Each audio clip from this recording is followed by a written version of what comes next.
Lower. The Dow Jones Industrial Average edged fractionally lower. The Amex estimates that a share of common stock was down 6 cents, and Standard & Poor's 500 stock index was down 0.80. Could well have been as a result of the Vikings' terrible play yesterday. I don't know why I let them do it to me every year. You know, I start to get excited. They play lousy, then they play well, and I think, hey, they're going to make the playoffs. Just about the time you're really thrilled about it, then they take a nosedive. I watched the pregame show yesterday. You took them.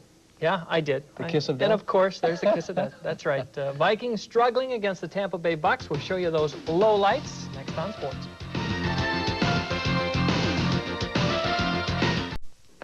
Good evening, everyone. After 6 weeks of progress, leave it to the Vikings to take a giant step backward when it really counts. Yesterday's dismal display at Tampa not only leaves Minnesota with slim playoff hopes, it also gives the club another identity crisis. So now what should the Vikings do? Stick with the Rich Gannon-led conservative approach that produced 5 straight wins but sputtered terribly yesterday? Or return to the wide-open Wade Wilson passing attack that put a scare into the Bucs but also led to a number of turnovers and the disappearance of Herschel Walker? Why, even Gannon himself seemed confused by the constant shuttling of running backs. You know, a couple of times I got out in the huddle and I didn't really know who was getting the ball. I mean, I didn't really know that one time I didn't know DJ was in there until I handed it off to him, so. Yes, Jerry, these are troubled times. Wilson looked far more confident than Gannon, but... He seemed a little bit, bro. He seemed like he didn't have that zip on his balls. A lot of his balls were floating out there, and a lot of our guys were coming up with the interceptions. And what about that visit to Orlando this past week? Sure, hindsight is always 20/20, but don't those workouts in the hotel parking lot look rather counterproductive now? We were very flat emotionally, and I don't know whether it was because you know, we had spent a week away from our families and everybody was a little drained emotionally, and you know, we have not performed real well when we've gone out of town and gone on some of these trips, and I don't think it's a question of people not being prepared, because I thought we had a good week of practice, but everybody was concentrating real well. We were getting used to the heat and getting used to the grass and all that, and really I thought we were going to play a great game. So why didn't they play a great game?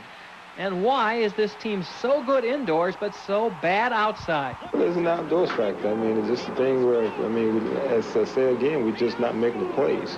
We're supposed to make the plays. I mean, I know both of them pretty much are late, and you can say, you can shift blame here, you can shift blame there, but, you know, the outside really has no factor. Yeah, Reggie, just like the Vikings look like they won't be a factor in this year's playoffs.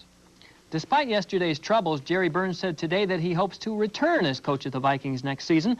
Burns had pondered retirement, but said a major factor in wanting to coach another year is his desire to turn things around. Week 15 proved to be a very tough one on quarterbacks, as 4 starting signal callers all went down with injuries.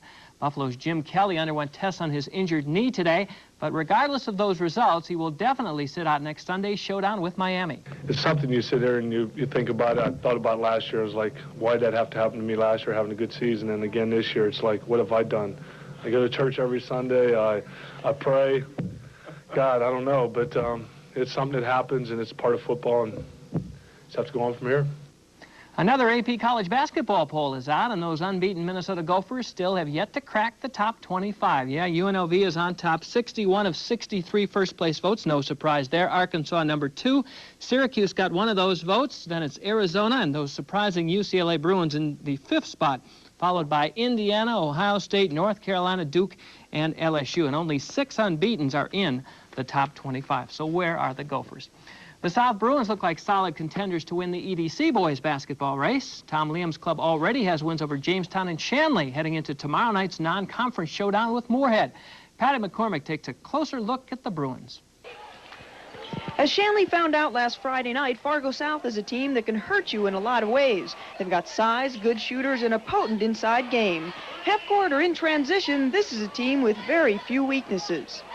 We're not the kind that goes out and usually sets a tempo. We're usually one that will play either style. We think we're pretty balanced, but we've just got to mature and learn to play together and let the season progress.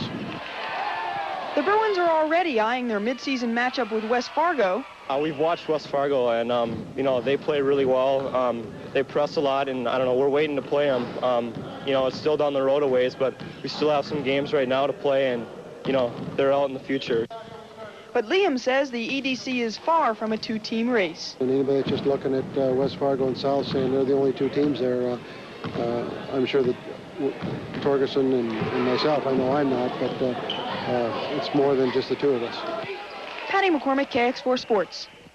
The UND Fighting Sioux will try to salvage at least a split of their two-game series with Northern Michigan as the two WCHA rivals skate again tonight in Grand Forks. The Wildcats won last night's game 5-3 and actually could move into first place with another win tonight. They have really been red hot. They could pass the Gophers tonight. And UND having a little bit of troubles, maybe injuries? Well, they are, but in fairness to Gino Gasparini's team, they have a lot of injuries right now, and it's a tough time. But like last year, they rebounded in February, so I expect them to do it again this year. Second half of the season, Yeah, club? I think so. All right, thanks, Tom.